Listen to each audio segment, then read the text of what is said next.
Donald Trump is just a man who is uncomfortable with democratically elected leaders. Hello, Greg, and thank you for speaking with Dukascopy TV today. It's a pleasure to speak with you. We're going to have a little look at Trump now. Some of us may be feeling a bit of fatigue on the topic, but we're gonna go into it again, especially looking at the G20. So let's start off. Let's have a little recap of that visit, what it kind of tells us, and what we can take from it. Well, certainly, Trump's second trip to Europe as president was in some ways better than his first trip, but in other ways you saw the continuing kind of isolation and uncomfortableness that Trump has amongst especially America's allies. Start with a trip in Poland, putting aside his off-script remarks at the press conference. His speech was fairly well accepted or by even people here. And it outlined some things that have been a bedrock of U.S. doctrine in Europe for the last 40 or 50 years. For example, showing his support or verbalizing his support for Article 5 of the NATO treaty. Then you get to the G20 in Hamburg. In there, it was a bit more uneven. You could see it in his interactions with world leaders. I mean, Donald Trump is just a man who is uncomfortable with democratically elected leaders. And then his meeting with Putin, which was very cordial. A lot has been made of the body language in the meeting. And obviously you've got this disparity in height, with Trump being 6'4" and Putin being probably about my height. But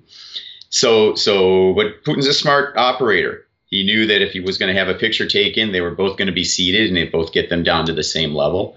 And you had a 2-hour meeting with no real record of the meeting. Already you've seen, from what Lavrov's statement to Tillerson's statements about what was said inside the meeting, there's some discrepancies.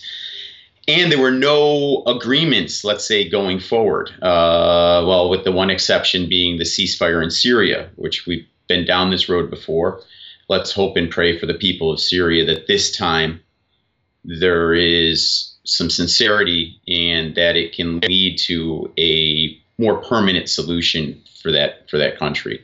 Beyond that, you'd have to almost say that the G20 for Trump was a bit of a lost opportunity. North Korea is the single biggest issue, let's say, facing the world today. Why do I say that? Asia has become so important to global trade, and a nuclear North Korea with a unpredictable regime poses a lot of threats in terms of global trade. Not only are they within striking distance of Korea and Japan, but also China, and increasingly it looks like the west coast of the U.S. So it's a problem, and it requires a multilateral approach to get it to find a solution. Unfortunately for Trump, at least at this point, he's fallen back into his pattern of wanting to show that he's a strong man. But really, it's like a petulant 5-year-old. He'll stomp his feet, he'll cry, he'll scream, but there's really not much he can do on his own.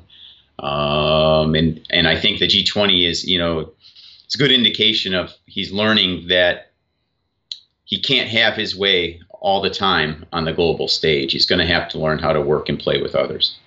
So let's look at this, what came up, what's kind of coming out of there now, because there wasn't much for the press to kind of take away from this trip. Like you mentioned, not much was said on North Korea, not much about climate change. This was it a real missed opportunity for Trump, which is now as some are coining it as the G19. So they're kind of he's being left out altogether. Well, Chris Ullman, I think, said the Australian broadcast journalist, his analysis was spot on. Trump has pressed fast forward on American decline. And while we're witnessing it, this concept of G19 plus one, with the U.S. being the plus one, was unthinkable 8 months ago. But the real consequences of this won't be felt for years or even decades to come. You can see this in the joint communique when it came to steel tariffs. And the overcapacity in the global steel industry. There were genuine concessions made there to the American position. If it was truly one of going it alone or world leaders working, outside the U.S., it wouldn't have even been in the calculus. That being said, climate change is an issue, and it's one where Trump pretty much stands alone against the rest of the world. There's little denying that the climate is changing. Science, however, is one where there's always give and take, right? So the question of human contribution to climate change is, for some, an open question. For other, it's a closed question.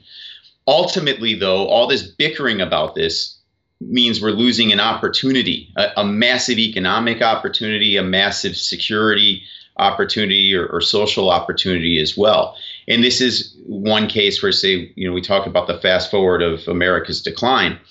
Trump's kind of head in the sand approach to it all is going to ultimately put the U.S. behind.